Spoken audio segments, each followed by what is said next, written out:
Fisheye images are pretty common in VR. Let's take a look at how we can process these images in Fusion.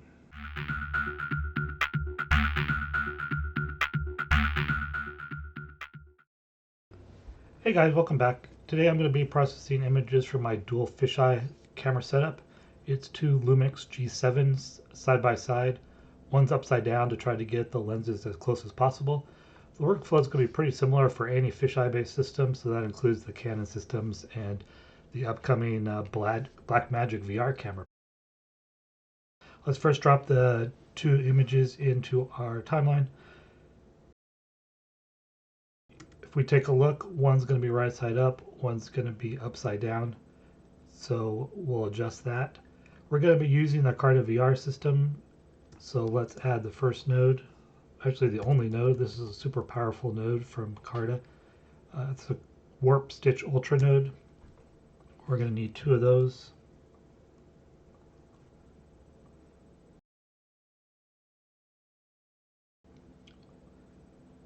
We'll process the two images and then we'll combine them into a side-by-side. So for that, we'll use the KVR Create Stereo node. We'll set this up as dual in and horizontal out. Connect the two images to that and take a look at what that looks like. So first off, you can see one of the images is upside down, so we'll correct that by going here and adjusting the angle.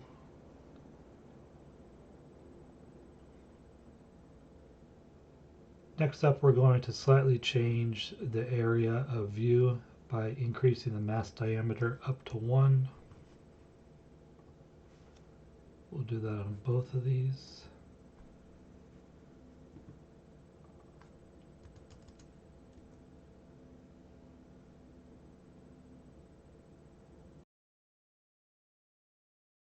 One other thing is I want to set the output to be VR 180 rather than VR 360. So that's this button right here. Again, do that on both images.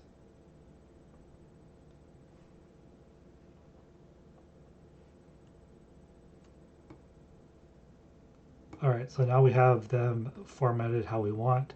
The next thing we need to do is do the stereo alignment. So for this, I set my viewer to stereo enabled and the mode to be difference. Then I can see exactly the difference between the two. You can see here pretty typical misalignment, but actually not too bad on this rig. So we want to do our usual adjustment of left, right. So we'll use the X and Y to get the X, to get the up and down correct. So basically with stereo alignment, things at infinity should have no disparity or parallax. So in here they should line up perfectly and almost merge into the gray background. So that's what I'm doing, is looking at the trees right here, trying to get them aligned best I can.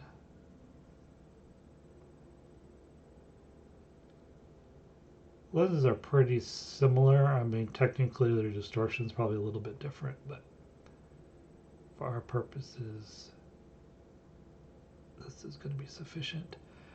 Then you can see there's, along this fence line, there's a little bit of a rotation. So I'll get rid of that by going here. Wrong direction.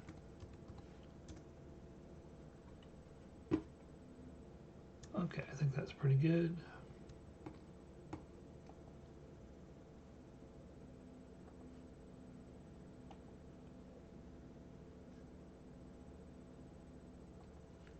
I can set the image to anaglyph and then use my 3D glasses to take a look at it, just to make sure that the eyes aren't swapped and that the stereo generally looks good. And you can definitely see when your glasses are on if the eyes are swapped, but they're not. Finally, we just create a saver node to save this out. I'm going to be sending this over to my Mac and use the spatial GUI to convert it to NVHEC. So for that, I like to use ProRes.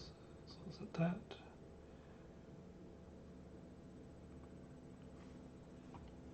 and I'll render that out, and then we'll hop over to my Mac.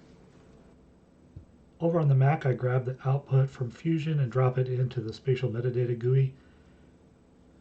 The defaults are fine in this case, and I just hit encode. It outputs an MV-HVEC file that can be viewed on the Apple Vision Pro. A little note on my setup, I have a Windows 11 box and a Mac Mini, both connected over 10 gigabit Ethernet to a TrueNAS. That makes it really easy to output the footage from the Windows box and pick it up over on the Mac. I can also look at those movies directly off the NAS from the Apple Vision Pro. So that makes this workflow pretty fast to basically bounce between 3 different machines. I've uploaded the resulting files in a little description that I'll put a link to below. If you appreciate this content, let me know. I'm just getting started trying to document some of my workflow and also get a little bit better about talking about it while working in Fusion. That's always a challenge. But yeah, I definitely love this new immersive content, and I'm hoping that by providing this information, more people get out there and shoot images that we can all view in immersion on the Apple Vision Pro. See you guys soon.